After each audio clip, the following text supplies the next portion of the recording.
గోదావరి తీరంలో bird flu భయాలు విస్తరిస్తున్నాయి. ముఖ్యంగా వేల్పూరు సమీప గ్రామాల్లో కోళ్లు మృత్యువాత పడుతున్నాయి.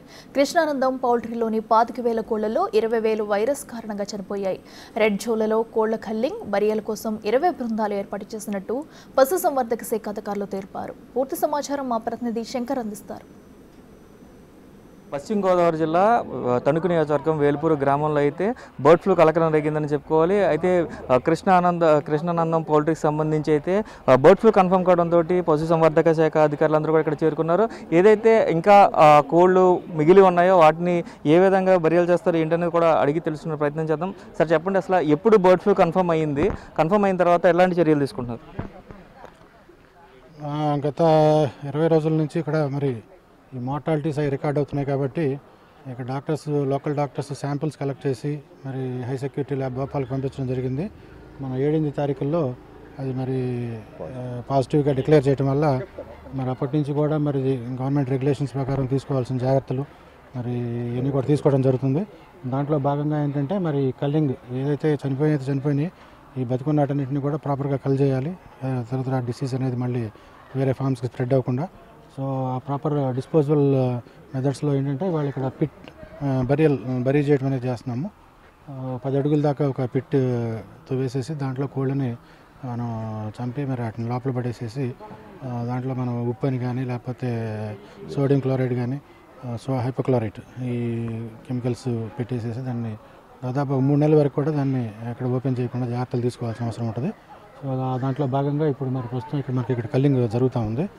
సో అట్లాగే ఇక్కడ దీంట్లో పాల్గొనే సిబ్బంది వాళ్ళకు కూడా ఏంటంటే ఇది జూనోటిక్ డిసీజ్గా డిక్లేర్ చేశారు కాబట్టి మనుషులు కూడా సంక్రమించేదానికి అవకాశం ఉంది. దాంట్లో భాగంగా వాళ్ళంతా మరి ఇక్కడ పనిచేసే వాళ్ళందరూ కూడా ఈ పీపీఏ కిట్లు వేసుకొని జాగ్రత్తలు తీసుకుంటా అట్లాగే యాంటీవైరల్ డ్రగ్స్ కూడా తీసుకొని మరి వాళ్ళంతా ఇక్కడ ఇన్వాల్వ్ అవ్వడం జరుగుతూ ఉంది. మరి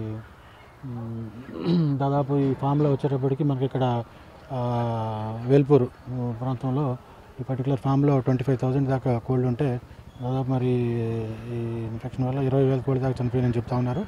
సో ఇప్పుడు మిగిలిన 5,000 కోళ్ళను కూడా వాళ్ళ కల్లింగ్ చేయడం జరుగుతూ ఉంది ఇక్కడ. సార్, ఎంతమంది మీ టీము ఈ ప్రాసెస్లో పాల్గొంటున్నారు? అసలు మొత్తం ఎంతమంది వచ్చారు? ప్రాసెస్ అంటే ఇక్కడ లోకల్ యానిమల్ హస్బెండరీ డిపార్ట్మెంట్ తరఫున మరి ఇక్కడ డాక్టర్స్ కానీ 20 టీమ్స్ ఉన్నాయి.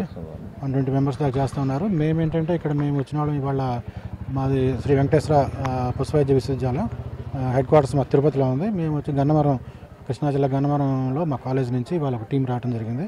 అంటే ఇక్కడ ఏ విధంగా ఇక్కడ మరి చర్యలు తీసుకున్నారు, మరి అన్నీ కూడా మరి నామ్స్ ప్రకారం జరుగుతున్నాయా లేదని ఒక మానిటరింగ్ చేయమని చెప్పి మమ్మల్ని ఒక టీం వేయడం జరిగింది. సో దాంట్లో భాగంగా మేము ఇక్కడ వచ్చి ఈ ప్రాసెస్ అంతా ఎట్లా చేస్తున్నారు, యాజ్ పర్ ది నామ్స్ జరుగుతున్నాయా లేదా అని చెప్పి ఇక్కడ ఉన్న డాక్టర్స్ని కానీ అడిగి తెలుసుకోవడం చూస్తూ ఉన్నాం. అదండి. సార్, మీరు చెప్పండి, ఫస్ట్గా ఎప్పుడు శాంపిల్స్ కలెక్ట్ చేశారు? శాంపిల్స్ కలెక్ట్ చేసిన ఎన్ని రోజులకి రిజల్ట్ అనేది వచ్చింది? శాంపిల్స్ 8వ తారీఖు శాంపిల్స్ తీయడం జరిగింది. ఫిబ్రవరి 8వ తారీఖు శాంపిల్స్ తీసిన తర్వాత 4 రోజుల్లోనే రిజల్ట్ రావడం జరిగింది. రిజల్ట్ రాగానే కలెక్టర్ గారు మీటింగ్ పెట్టేసేసి ఇంటర్ డిపార్ట్మెంటల్ కోఆర్డినేట్ మీటింగ్ పెట్టేసేసి వెంటనే ఆదేశాలు ఇచ్చారు. 1 కిలోమీటర్ ఈ పౌల్ట్రీ ఏదైతే ఉందో కృష్ణానందం పౌల్ట్రీ 1 కిలోమీటర్ దూరంలో రెడ్ జోన్గా ప్రకటించారు. ఆ రెడ్ జోన్ తర్వాత 10 కిలోమీటర్లు సర్వేలెన్స్ అలర్ట్ జోన్గా ప్రకటించారు. ఈ 1 కిలోమీటర్ దూరంలో ఉన్న పౌల్ట్రీ ఫామ్స్లో ఉన్న బర్డ్స్ అన్నింటినీ కూడా కల్లింగ్ చేయమని ఆదేశాలు ఇచ్చున్నారు. వారి ఆదేశాల మేరకు ఈరోజు కల్లింగ్ స్టార్ట్ చేసాము. 2 ఫామ్స్లో దాదాపు 20,000 కోళ్ళ వరకు ఉన్నాయి. ఆ 20,000 కోళ్ళని కూడా ప్రాపర్గా కల్లింగ్ చేసేసి కల్లింగ్ ప్రాసెస్ అయిపోయిన తర్వాత ఫామ్స్ అన్నింటినీ కూడా శానిటేషన్ చేసేసి శాస్త్రీయ పద్ధతిలో శానిటేషన్ అయిపోయిన తర్వాత ఫామ్ను కంప్లీట్గా సీజ్ చేయడం జరుగుతుంది. 3 నెలల వరకు కూడా ఎలాంటి దీంట్లో పౌల్ట్రీ ఆపరేషన్స్ కూడా అనుమతించబడవు.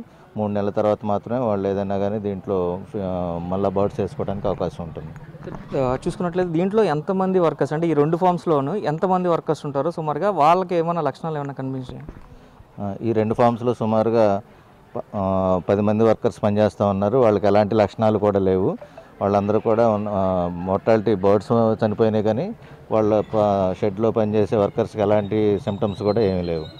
సో ప్రజలందరూ చాలా ప్యానిక్ అవుతున్నారు. అంటే బర్డ్ ఫ్లూ వచ్చేసింది, మనం చికెన్ తినకూడదు, ఆల్రెడీ చికెన్ తినేసి ఉన్నాం, ఎగ్స్ తింటున్నాం, సో ఏదైనా మనకి ఎఫెక్ట్ అవుతుందేమో అని చెప్పి చాలా భయపడుతున్నారు. వాళ్ళకి ఏం చెప్తారు? ఇది ఇక్కడ ఇప్పుడు వచ్చిన virus H5N1 bird flu avian influenza virus ఏదైతే ఉందో అది 74 degrees సెంటీగ్రేడ్ దగ్గర కంప్లీట్గా డిస్ట్రాయ్ అవుతుంది. కాబట్టి మన ఇండియన్ కుకింగ్ హ్యాబిట్స్కి మనుషులకు వ్యాధి సోకే అవకాశం అసలు లేదు. ప్లస్ ఇలా బర్డ్ ఫ్లూ వల్ల మనుషులు చచ్చిపోయిన హిస్టరీ కూడా మన భారతదేశంలో ఏది లేదు కాబట్టి ఎవరు కూడా భయపడకుండా నిరభ్యంతరంగా గుడ్లు తర్వాత మాంసాన్ని ప్రాపర్గా కుక్ చేసుకొని ఉడికిన మాంసాన్ని కానీ గుడ్లు కానీ తినడం వలన ఎట్టి పరిస్థితుల్లో కూడా ఈ వ్యాధి రాదని తెలియజేస్తున్నాం. సార్ చూసుకున్నట్లయితే మొత్తం ఎంత 20 టీమ్స్ ఎలా వర్క్ చేస్తున్నాయి సార్ మీ 20 టీమ్స్లో ప్రతి టీము కూడా ఒక డాక్టర్ హెడ్గా ఉంటారు. తర్వాత వాళ్ళకి పారావెట్స్ని తర్వాత మిగతా అసిస్టెంట్స్ని ఒక 5 మెంబర్స్ని ఇవ్వడం జరిగింది. వాళ్ళందరూ కూడా ఆ బర్డ్స్ని శాస్త్రీయ పద్ధతిలో ముందు దాన్ని ఇచ్చేసి చనిపోయిన తర్వాత వాటికి ఇది లేకుండా చనిపోయిన తర్వాత దాన్ని పిట్స్ తీసేసి layer by layer once bleaching తర్వాత లైము అవన్నీ వేసుకొని చేయడం జరుగుతుంది. ఆ కల్లింగ్ ఆపరేషన్ పూర్తయిన తర్వాత శానిటేషన్ ప్రాసెస్ మొదలు పెడతాం. Okay sir, thank you.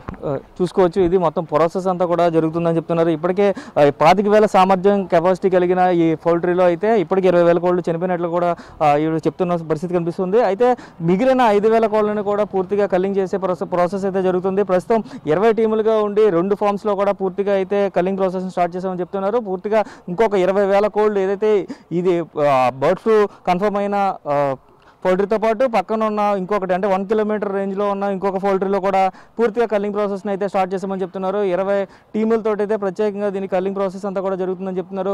ఇక్కడ దీనికి సంబంధించి పూర్తిగా బరియల్ చేసే ప్రాసెస్ కూడా ఇక్కడే పెట్టామని చెప్తున్నారు. అయితే 3 ప్రాసెస్ అంతా కంప్లీట్ అయిన తర్వాత 3 నెలల పాటు పూర్తిగా అయితే ఈ ఫార్మ్స్కి సంబంధించిన యాక్టివిటీస్ ఏవి చేయకూడదంటూ కూడా పశుసంవర్ధక శాఖ అధికారులు చెప్తున్న పరిస్థితి కనిపిస్తుంది. అయితే చూడొచ్చు మనం క్లియర్గా పీపీటీ కిట్లు ధరించి పూర్తిగా కల్లింగ్ ప్రాసెస్ అంతా కూడా స్టార్ట్ చేస్తున్న పరిస్థితి కనిపిస్తుంది. ఇప్పటికే కల్లింగ్ ప్రాసెస్ అంతా కూడా జరుగుతుంది. పూర్తిగా ఈ ఫామ్ లో ఉన్న 5,000 కోళ్లను కూడా కల్లింగ్ చేసే ప్రాసెస్ అంతా కూడా మొదలైంది. అయితే ఇప్పుడే కలెక్టర్ కూడా జిల్లా కలెక్టర్ కూడా వచ్చి పర్యవేక్షించారు. ఎటువంటి ఇబ్బంది లేకుండా 1 కిలోమీటర్ రేంజ్ అంతా కూడా రెడ్ జోన్ ప్రకటించిన పరిస్థితి కనిపిస్తుంది.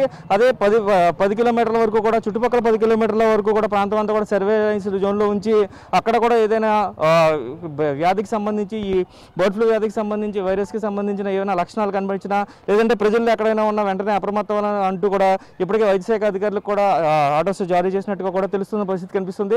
ఓవరాల్గా చూడొచ్చు మనం క్లియర్గా పీపీటీ కిట్లు ధరించి ఇప్పటికే వేల్పూర్కి సంబంధించిన కృష్ణానందం పౌల్ట్రీస్లో అయితే కల్లింగ్ ప్రాసెస్ అయితే స్టార్ట్ అయింది.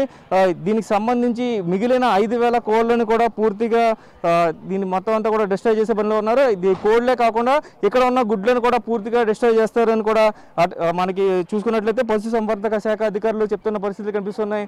పూర్తిగా చూసుకున్నట్లయితే ఈ ఫార్మ్స్కి సంబంధించి ఎక్కడ కూడా దీనికి సంబంధించి ఎక్కడ ఎటువంటి ఈ వ్యాధికి సంబంధించి ఈ వైరస్ ఎక్కడ కూడా ఎవరికి ప్రబలకుండా అయితే పూర్తి స్థాయి జాగ్రత్తలు తీసుకుంటామని చెప్తున్నారు. ఇప్పటికే 10 మంది సిబ్బంది 2 ఫార్మ్స్లోనూ పనిచేస్తున్నారు. వారికి కూడా టెస్టులు నిర్వహించామని కూడా చెప్తున్న పరిస్థితులు ఇక్కడ కనిపిస్తున్నాయి. కెమెరామెన్ రవితో శంకర్, బిగ్ టీవీ.